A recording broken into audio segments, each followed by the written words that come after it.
मैं बहुत सौभाग्यशाली हूं और गर्वान्वित महसूस करता हूं। गर्व इस बात का कि जो प्रस्ताव न्याय पथ के नाम से कार्य समिति ने कल बनाया है वो आप सबके समक्ष हम लोग रख रहे हैं। And for those of our friends who don't speak Hindi, it will be available in English to all of you. साथियों, आज से ठीक 100 साल पहले महात्मा गांधी जी ने कांग्रेस पार्टी का अध्यक्ष पद संभाला था और ये 150वीं जयंती सरदार पटेल साहब की है। इस ऐतिहासिक अधिवेशन में हम यहाँ मौजूद हुए हैं और अभी आपने खड़गे साहब का भाषण सुना। देश में जो हालात बने हैं वो हम सबके सामने हैं, लेकिन आज न्याय पथ की क्यों जरूरत पड़ी है? देश में जो सरकार काम कर रही है, पिछले 10 सालों में महंगाई, बेरोजगारी, आर्थिक असमानता, ध्रुवीकरण और क्रूरता की सारी हदें पार कर चुकी है और भारतीय राष्ट्रीय कांग्रेस अब नफरत, नकारात्मकता और निराशा के इस वातावरण को बदलकर न्याय और संघर्ष के रास्ते पर चलने के लिए प्रतिबद्ध है। कांग्रेस की रगों में कुर्बानी और राष्ट्रवाद भरा हुआ है, लेकिन कांग्रेस के लिए राष्ट्रवाद क्या है? जो लोग राष्ट्रवाद की दुहाई देते हैं, राष्ट्रवाद का चोला ओढ़कर वोट बटोरने का काम करते हैं, मैं उन लोगों को बताना चाहता हूं कि कांग्रेस पार्टी का जन्म संघर्ष के लिए हुआ, देश की आजादी के लिए हुआ और कांग्रेस पार्टी के सुनहरे इतिहास में हमारे नेताओं ने जो कुर्बानियां दी हैं उसका पूरे देश और दुनिया में कोई दूसरा उदाहरण नहीं है। कांग्रेस पार्टी के नेताओं ने देश को अखंड रखने के लिए, चाहे इंदिरा गांधी जी हो, चाहे राजीव गांधी जी हो, चाहे सरदार बेअंत सिंह हो, उन्होंने अपने प्राण न्यौछावर किए, छातियों पे गोलियां खाई इस देश की अखंडता और समृद्धता को एक रखने के लिए। ये कांग्रेस का राष्ट्रवाद है। कांग्रेस का राष्ट्रवाद भारत को जोड़ने का है, भाजपा का राष्ट्रवाद समाज को तोड़ने का है। कांग्रेस का राष्ट्रवाद भारत की अनेकता को एकता में मिलाने का है और भाजपा का राष्ट्रवाद अनेकता को खत्म करने का है। सत्ता को हथियाने के लिए और बरकरार रखने के लिए धर्म, जाति, क्षेत्रवाद, भाषा, पहनावा और खान पान में लोगों को बांटने के लिए जो राष्ट्रवाद की दुहाई देते हैं, उनको आईना दिखाने का अब समय आ चुका है। वो लोग जो कांग्रेस मुक्त बनाने की बात करते हैं,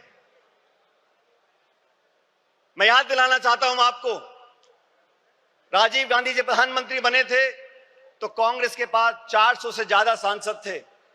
हमने कभी नहीं सुना राजीव जी को बोलते हुए कि विपक्ष मुक्त देश बनाना चाहते हैं या भाजपा मुक्त देश बनाना चाहते हैं। लेकिन घमंड की ये परिकाष्ठा हो गई है कि कांग्रेस मुक्त बनाना चाहते हैं। मैं उन सब विरोधी ताकतों को बताना चाहता हूं कि कांग्रेस की जड़ें देश में तो बहुत मजबूत हैं ही, लेकिन गुजरात में भी बहुत मजबूत हैं और 400 पार का नारा देने वालों को पिछले लोकसभा चुनाव में जनता ने आईना दिखा दिया और बैसाखियों पर लाके खड़ा कर दिया सरकार चलाने के लिए। प्रजातंत्र की पहरी है और संविधान की रक्षक है कांग्रेस पार्टी। 1950 में जब संविधान लागू हुआ था, उससे पहले बाबा साहब अम्बेडकर ने खुद 25 नवंबर 1939 को संविधान सभा में कहा था कि कांग्रेस के बिना संविधान बनाना असंभव था। पिछले 75 सालों में कई सरकारें देश में आई, कांग्रेस की और गैर कांग्रेस की, लेकिन हर सरकार ने मूलतः संवैधानिक संस्थाओं को पोषित करने का काम किया, संवैधानिक संस्थाओं को संरक्षण देने का काम किया। लेकिन दुर्भाग्य से पिछले 10 साल से जो सरकार दिल्ली में बैठी है, उन्होंने जानबूझकर नीतिगत तरीके से सभी संवैधानिक संस्थाओं को जानबूझकर खोखला करने का काम किया है, उनकी पारदर्शिता को समाप्त करने का काम किया है। और ये आज की बात नहीं है। फरवरी 2000 में भाजपा की सरकार ने संविधान की समीक्षा के लिए एक आयोग बनाया और साजिशपूर्ण तरीके से खिलवाड़ करने की कोशिश करी, लेकिन राष्ट्रव्यापी विरोध किया कांग्रेस ने, पूरे देश के लोगों ने उनको अपने हाथ पीछे खींचने पड़े।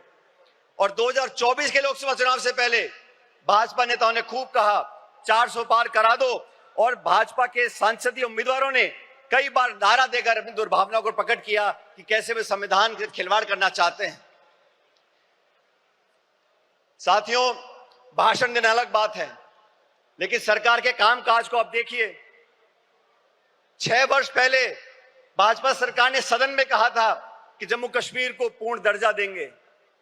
सुप्रीम कोर्ट की कॉन्स्टिट्यूशनल बेंच ने आदेशित किया कि आप जम्मू कश्मीर को पूरा दर्जा दो राज्य का, आज तक नहीं दिया। मणिपुर में क्या घट रहा हम देख रहे हैं, गृह युद्ध के हालात बने हुए हैं, बलात्कार हो रहा है, लूटपाट हो रही है, महामारी बची है, लेकिन ना तो प्रधानमंत्री जी को वहां जाने का समय है, ना उनकी इच्छा है। वो लोग जो संविधान की बात करते हैं और अपनी कार्य प्रणाली से संवैधानिक संस्थाओं का दुरुपयोग कर कर अपने राजनीतिक प्रतिद्वंदियों को आरोपी बनाने का काम करते हैं, उनका पर्दाफाश करने का समय आ गया है। कांग्रेस पार्टी ने, राहुल गांधी जी ने, खड़गे साहब ने लोकसभा चुनाव से पहले इंडिया अलायंस का गठबंधन किया। देश के सामने जो चुनौतियां थी उसका सामना करने के लिए समान दृष्टिकोण रखने वाले दलों को साथ लेकर आए थे और भविष्य में भी भाजपा सरकार को चुनौती देने के लिए संसद के अंदर और संसद के बाहर समय पड़ने पर तमाम हमारे इंडिया अलायंस के गठबंधन के साथियों के साथ हम चर्चा कर आगे बढ़ने का काम करेंगे। मैं धन्यवाद देना चाहता हूं राहुल गांधी जी का। सामाजिक न्याय के लड़ाई लड़ने का अगर रास्ता किसी ने दिखाया है तो राहुल जी ने दिखाया है। 1951 में जब सुप्रीम कोर्ट ने देश में आरक्षण को खत्म कर दिया था तो पंडित नेहरू जी की कांग्रेस सरकार थी जब वो अध्यादेश लेकर आए और संविधान में हमेशा के लिए आरक्षण का रास्ता प्रशस्त कर दिया था। वो राजीव जी ने, इंदिरा जी ने उस रास्ते को अपनाया और मुझे खुशी है कि आज खड़गे साहब और राहुल जी ने ये बीड़ा उठाया है कि सामाजिक न्याय दिलाने की जिम्मेदारी अपने कंधों पर ली है। देश में बैकलॉग है, SC, ST, OBC महिलाओं पर जो अत्याचार और हो रहे हैं, लगातार 13% की वृद्धि उसके अंदर हो रही है। देश का सद्भाव, सर्वधर्म समभाव, आज जो टकराव पैदा किया गया है, भाई को भाई से लड़ाने की जो एक साजिश रची जा रही है, उसके खिलाफ हम सब कांग्रेस जनों को साथ खड़ा होना होगा। बिना संकोच के हमें कहना होगा, जैसा सरदार पटेल ने 1948 में जयपुर के अधिवेशन में कहा था कि कांग्रेस और कांग्रेस की सरकारें इस बात के लिए प्रतिबद्ध हैं कि भारत एक सच्चा धर्मनिरपेक्ष राज्य हो। हमारी अलग अलग पृष्ठभूमियां हैं, संस्कृति है, वेशभूषा है, खाना पीना है, भाषाएं हैं, लेकिन जो लोग उत्तर दक्षिण के राग में धर्म, जाति, गोत्र के नाम पर लोगों को बांटना चाहते हैं, उन लोगों से हमको सावधान रहना पड़ेगा। भारतीय राष्ट्रीय कांग्रेस प्रतिबद्ध है कि धार्मिक, भाषाई, जातिगत व क्षेत्रीय बंटवारे की सियासत को हम आखिरी दम तक लड़ते रहेंगे। देश को ना बंटने देंगे, ना बांटने वाली ताकतों को बढ़ने देंगे। हमारा वही नारा है, नफरत छोड़ो और भारत जोड़ो, जो नारा राहुल जी की यात्रा में हम सब लोगों ने बड़ी गुरजोर से कहा था। महिला अधिकार की बातें करते हैं, आदि आबादी और पूरा हक, ये कांग्रेस का संकल्प है। एनी बेसेंट से लेके सरोजिनी नायडू जी, नेली सेन गुप्ता जी, इंदिरा गांधी जी, सोनिया गांधी जी ने हमेशा महिलाओं के अधिकारों को पहली पंक्ति में लाने का काम किया है। पिछले एक दशक में महिला अत्याचार, शोषण, प्रताड़पन, अपराध इतने बढ़ गए हैं कि भारत मां की आत्मा पूर्णतः छलनी हो गई है। केंद्र की भाजपा सरकार के आदेश पर महिला पहलवान बेटियों को दिल्ली की सड़कों पर जो घसीटा गया, या मणिपुर में मां बहनों को सार्वजनिक तौर से निर्वस्त्र कर घुमाया गया, हाथरस से लेकर उन्नाव तक भारत मां के सीने पर ऐसे हजारों घाव हैं।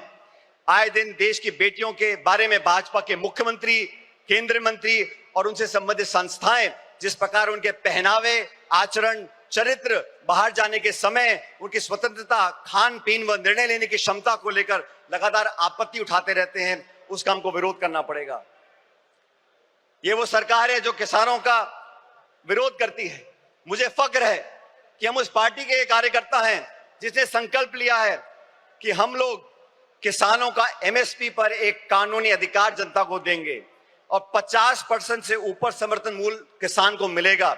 श्वेत क्रांति, हरित क्रांति, मिनिमम सपोर्ट प्राइस, ये सब कांग्रेस की सोच का परिणाम रहा। भाजपा ने तो 3 काले कानून लेकर आए, 16 महीने तक आंदोलन हुआ, 700 किसान शहादत हो गई उनकी, और फिर जाके भाजपा को अपने हाथ पीछे खींचने पड़े। आप सबको याद होगा साथियों, जमीन अधिग्रहण को लेकर राहुल गांधी जी ने भट्टा परसौल में आंदोलन किया था। तब कानून बना लैंड एक्विजिशन एक्ट का। उस भट्टा परसौल के आंदोलन के बाद से तमाम चंद उद्योगपति और भाजपा के सरकार ने मिलकर राहुल जी की छवि को धूमिल करने का काम किया था, और आज तक वो इस काम में लगे हुए हैं, क्योंकि गरीब की, किसान की, मजदूर की, अपेक्षित की आवाज उठाने का काम राहुल जी करते हैं, कांग्रेस पार्टी करती है। आज इस अधिवेशन से, इस प्रस्ताव के माध्यम से हम एक बार फिर किसान के प्रति अपने समर्थन को रेखांकित करना चाहते हैं। अर्थव्यवस्था की हम बात करें 2 मिनट के लिए। मनमोहन सिंह जी की सरकार में 10 साल में 27 करोड़ लोगों को गरीबी रेखा से उठाया गया। 8% की जीडीपी ग्रोथ हुई। आज के जो हालात हैं, और कृपया करके गौर से सुनिए, इस देश के जो 1% सबसे अमीर लोग हैं, उनके पास देश की 40% संपत्ति है। 1% अमीर लोगों के पास 40% संपत्ति है, और जो निचले 50% लोग हैं, उनके पास मात्र 6.5% संपत्ति इस देश की है। हम लोग आज अधिवेशन मौजूद हैं, ये संकल्प लेके यहां से जाना पड़ेगा। कर्नाटका में हम लोगों ने संकल्प लिया कि 2025 संगठन का वर्ष होगा। साथियों, मैं चाहता हूं इस अधिवेशन की महक पूरे देश के हर गांव, हर ढाणी, हर कस्बे तक पहुंचे। जिस इच्छा शक्ति के साथ हम संघर्ष कर रहे हैं, जिस मजबूती से राहुल गांधी जी, मोदी जी और पूरी सरकार को चुनौती दे रहे हैं, उनके साथ कंधे से कंधा मिलाकर हम लोगों को राजनीतिक विजय प्राप्त करनी पड़ेगी। और राजनीतिक विजय प्राप्त करने के लिए संगठन को मजबूत करना बहुत जरूरी है। न्याय का संकल्प, संघर्ष का पथ। आज साथियों, हम एकजुट हो जाएं, पूरी दृढ़ इच्छा शक्ति के साथ न्याय का संकल्प करें, संघर्ष के पथ पर आगे बढ़ें। और आज इस बेहद कठिन दौर से हम गुजर रहे हैं, लेकिन हम सभी साथी कार्यकर्ता मजबूती से कांग्रेस की अपनी असीम संगठनात्मक क्षमता, दक्षता, कार्यकुशलता के आधार पर अधिक से अधिक विस्तार करें, और भारतवासियों के लिए न्याय के संघर्ष का संकल्प सरकार हम साकार करेंगे। ये संघर्ष रंग लाएगा और विजय दिलाएगा। मैं अंत में दिनकर साहब की कुछ पंक्तियों को परिभाषित कर आपके बीच रखना चाहता हूं। चले संघर्ष आठों याम तुमसे, चले संघर्ष आठों याम तुमसे, करेंगे अंत तक संग्राम तुमसे। हमारे न्याय की संकल्पना साकार होगी, कांग्रेस की फिर जय जयकार होगी। बहुत बहुत धन्यवाद। जय हिंद।